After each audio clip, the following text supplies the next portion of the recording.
Hello welcome back to my channel Vibhas kitchen and life style. So ఈరోజు మన కిచెన్లో tomato పచ్చడిని ఎలా తయారు చేయాలో చూపించబోతున్నాను. ఈ పచ్చడిని మీరు రోటీ, చపాతీ, రైస్ దేంట్లోకైనా కూడా తినొచ్చు. చాలా టేస్టీగా ఉంటుంది. ఒక్కసారి ట్రై చేసి చూడండి. సో ఈ రెసిపీని చేయడం కోసం ముందుగా నేను ఒక ప్యాన్లో కొద్దిగా పల్లీలు అంటే ఒక హాఫ్ కప్ పల్లీలు వేసి వేయించుకుంటున్నాను. పల్లీలు కొద్దిగా వేగిన తర్వాత ఇందులోనే ఒక హాఫ్ కప్ అంత నువ్వులు, పల్లీలు నువ్వులు నేను సేమ్ క్వాంటిటీలో తీసుకున్నాను. ఇప్పుడు ఈ నువ్వులు కూడా కొద్దిగా వేగేంత వరకు ఫ్రై చేసుకోవాలి. ఇవి రెండు వేగిన తర్వాత మనం సైడ్కి పక్కన తీసి పెట్టుకోవాలి. ఇప్పుడు అదే కడాయిలో ఒక 1 టీ స్పూన్ అంత ఆయిల్ వేసుకొని ఇందులో మీ కారానికి సరినంత పచ్చిమిరపకాయలు వేసుకోవాలి. నేనైతే ఒక 15 పచ్చిమిరపకాయల వరకు తీసుకున్నాను. సో ఇలా పచ్చిమిరపకాయలు కొద్దిగా వేగిన తర్వాత ఇందులో నేను 8 టొమాటోస్ని కట్ చేసి వేసుకుంటున్నాను.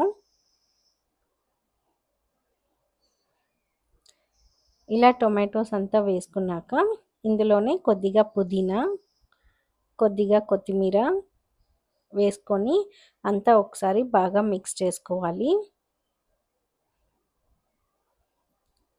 ఇలా అంతా ఒకసారి కలుపుకున్న తర్వాత ఇందులోనే ఒక హాఫ్ టీ స్పూన్ అంత పసుపు, కొద్దిగా చింతపండు, చిన్న సైజ్ బాల్ అంతా చింతపండుని తీసుకున్నాను. ఇవన్నీ కూడా వేసుకొని బాగా ఒకసారి మిక్స్ చేసుకొని